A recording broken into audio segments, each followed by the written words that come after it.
Alrighty, welcome back to the Walls Homestead, you guys. So we hear you guys, we see you guys in the comments. Everybody's asking how to purchase land. Mike, Bria, how do you purchase land?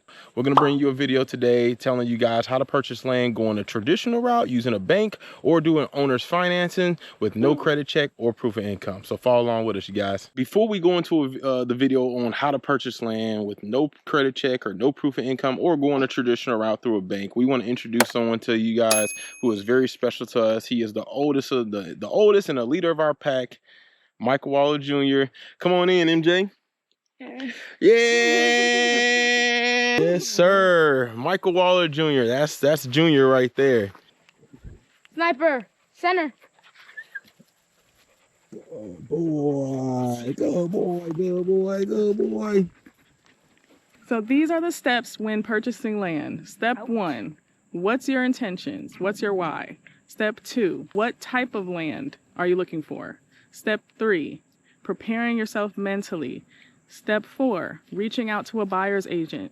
Step 5, getting your finances in order. Step 6, finding your promised land. Step 7, putting in an offer. And step 8, going to the closing table. What is your why? Your why is the most important thing because your why is the reason why you're doing it. For example, we'll give you guys our why. Our why is family. We wanted to get away from the big city because of all of the laws and the things that they were implementing and forcing on people and vaccines, etc., etc. Those values did not fit with us as a family. And, you know, we saw the damage and things like that it did to families that were like us, you know, black and brown families and even white families. You know, we saw what it did to people, and we just didn't want that for us and our children that we were bringing in this world together, me and my wife. So we just took that big leap of faith and we moved out to Eastern Tennessee. I noticed also, even in me and my wife's relationship, the amount of stress has reduced. And in any relationship, you're gonna have problems and, you know, ups and downs, and, you know, there's stress is gonna be there, but you try to minimize it and keep it as low as possible to maintain a healthy the healthiest relationship you can. And moving out here was a night and day difference. By us doing that, getting closer to one another, we're getting closer to God, getting closer to the earth. It's better, like, for our children, and it's helping them being a healthier version of their parents. Yeah, very much so. So that's really important to us. Raising children when you're more healthier in a healthier state is obviously your children, they're going to get the best version of you, and you're going to get the best version out of them when you performing the best you can. So I just think it's just a no-brainer. It makes sense, you know, spiritually, logically, it just makes sense. Right. Generational wealth is like a huge why for us. We wanted to leave a legacy. Owning land is the best way to do that, in our opinion. One thing they're not making more of is land. So I advocate for people buying land because you can't make more of it. So purchase land, purchase as much as you can, continue to purchase and develop what you have, so you and your family can live a self-sustained, you know, life, because you take care of the land's gonna take care of you. So exactly. And in the event that something tragic happened in the world, you'll still be able to survive without the government. Our goal with our land is to become 100% sustainable, meaning that if they for some reason shut down the grocery stores, we'll still have food. This is our why, but it might look different for you. The point of this step is to make sure that you have a why that's deep enough to where when the first sign of trouble or adversity or an obstacle when you're on this journey, you're not going to quit. You're not going to give up because you don't have a superficial reason as to why you want land in the first place. It can't be because you see other people doing it. It can't be because it's trending right now. Like, it has to be, your intention has to be deep enough to get you through this, because it's not easy at all. So step 2 is, what type of land is it that you want? What are you looking for? Are you looking for raw land, developed land? Do you want water access? How many acres are you looking for? Once you know your why and you have your vision, your end goal for your land, what does that look like? Do you want it for homesteading? Do you want it for just recreational reasons? Business purposes. Business. Some people buy raw land to build storage units. They have parking for U-Hauls, etc. It's so many different things you can do. Do you want to build tiny homes and rent them out? Do you want to actually live here full time? Yeah. So you have to figure out what it is, what type of land it is that you want based on the purpose and the vision you have for the land. Yeah. That's step 2. What type of land? So if you decide to go the raw land route, there's pros and cons to it. So you can get more land for a cheaper price, and in a lot of cases you can get a lot better land. It's just you lose certain things. You don't have utilities on the property. You don't have a road on the property, and no road equals no home. So it takes time. When we bought this land, this was just raw land. It had no utilities, no water, no road. It still doesn't even have a road yet. And we're building a home on this property. So it takes time. And, you know, that's, you know, goes back to one of the points. You got to be resilient. You got to be ready. Your why has to be strong, because when your why is strong, you're going to be ready to fight. You're going to fight, you know? So go ahead, say it again. Mama. Mama. Yeah! Good job, Mama. Step 3 is to prepare yourself mentally. So after you know your why, after you know what type of land that you want and what your vision is for the land, you want to prepare yourself mentally. That looks like talking to God, number 1, asking him for clarity and vision to help you with your vision. So, Mimi. Okay. She want to tell everybody. Tell Mimi. Tell everybody the steps. What's the steps? How do you prepare yourself mentally? Okay. Okay. Okay. All right. What else, Mimi? Okay. All right. All right. Thank you, Mimi. Thank you. We'll appreciate the help. We'll appreciate the help, Mimi. Thanks, Mimi. Thank you, Mimi. Things we did mentally. We prayed together. We prayed together. We prayed together every night. And we asked the Most High to guide us through this. Yes. Because you just like anything in this world, you're gonna need the Most High and God's guidance. We've definitely had times where we were like, man, like, should we do this? Yeah. And that's when faith came in. Faith came in. And also me and my wife both, as you guys know, we have the same birthday. We were born in the same city, the same hospital. We very determined people, you know. We wanted it. You gotta want it too. Yeah. You gotta really want it. Very ambitious. Very ambitious. We wanted it for our family. So sometimes you gotta just do it. Sometimes you gotta just jump. do it. You just gotta gotta take jump that out leap there of and faith. take that leap of faith. If you want it bad enough, you gonna jump. Yeah. So watching YouTube and getting inspiration from other bloggers and other YouTubers and other homesteaders who are in this area or all around the country and world. Yeah. We got a lot of inspiration from you guys, so that was another reason why we actually wanted to do this video, so we could possibly help someone else give them some inspiration so they can actually take that leap of faith and actually go and Yeah. start them a homestead and buy them some land. So Follow influencers who are doing what you want to do and just start consuming that content every day. You might have to unfollow a few hundred people that aren't on your vibration anymore, that you're not aligned with. changing the vibration. Yeah, Very change the important. vibration. And the first way you can do that is changing your environment. Yep. So that's another thing we did too. Yeah, we did. We ended up following a lot of homesteader channels and things like that, and it started coming up on our feed. We flooded our feed with things we wanted to do. You know, Right. We also made a vision board to help prepare ourselves mentally. We made a vision board about what maybe not even a year into our relationship, we made a vision board, and everything on our vision board we're getting done. It starts with you writing it down. Yeah.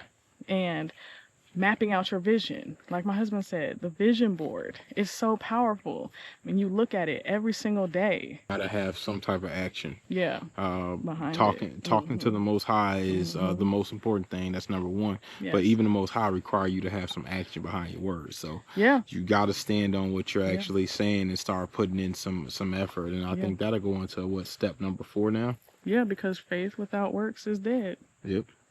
Yeah. So that leads us into step number 4. Yeah.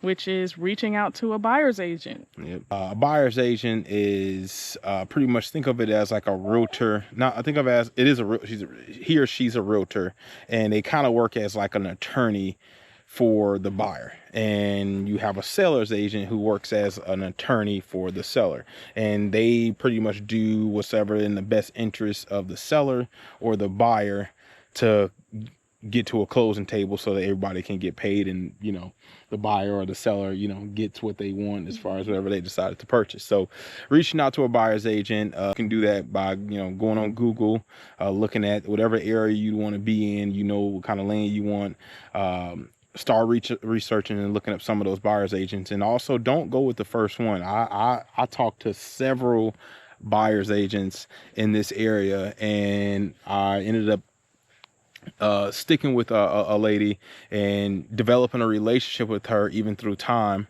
and that was extremely important. Vetting your buyer's agent, vetting your seller's agent, etc. When your buyer's agent sends you a bunch of listings, don't go look at just 1 or 2. Go look at several, and make sure if you vetted your buyer's agent, you have a good one.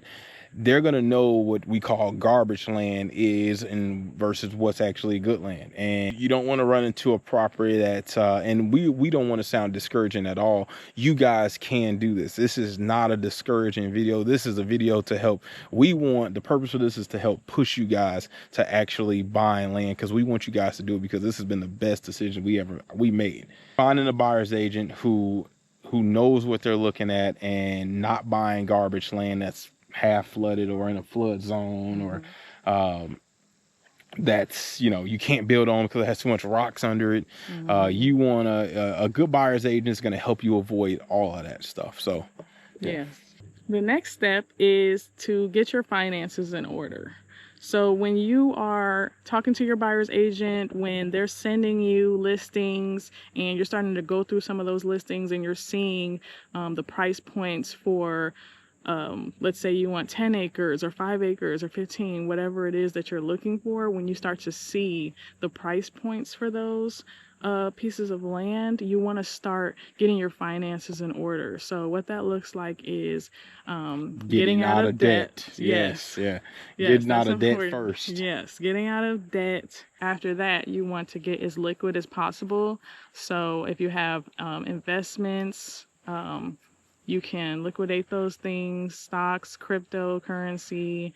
Maybe you have savings that you can access. You want to get those things liquid and ready so you can, present cash or cashier's check, whichever route you decide to go with. You want to have that cash ready.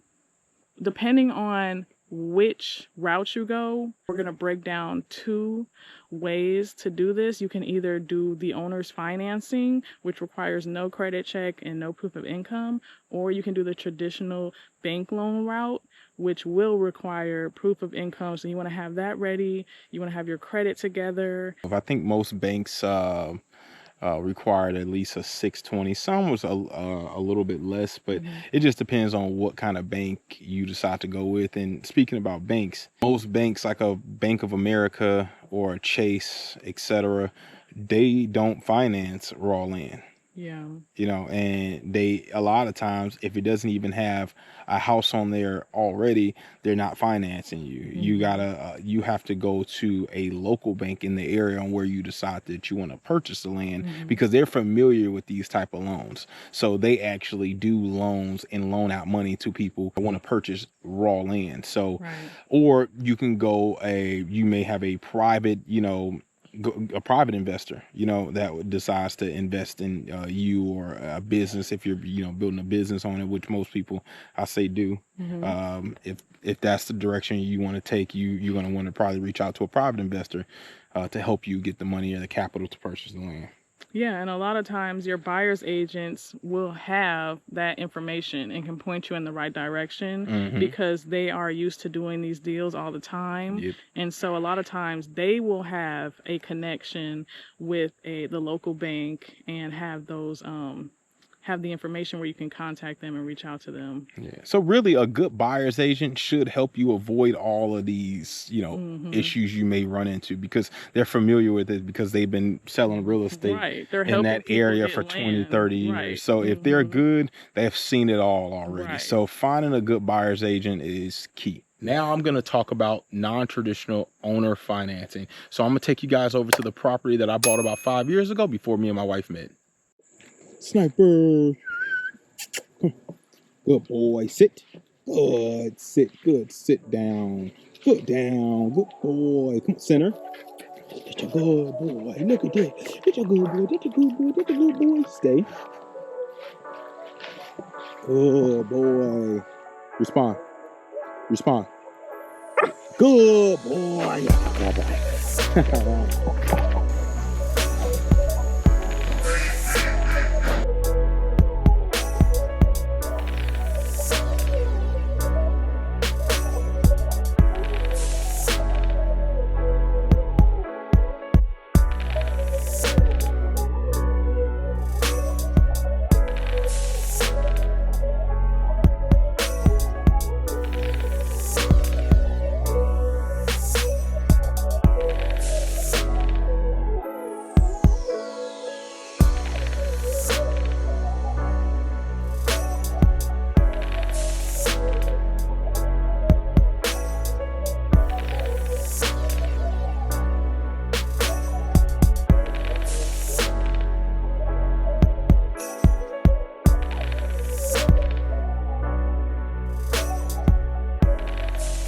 What do you think this is?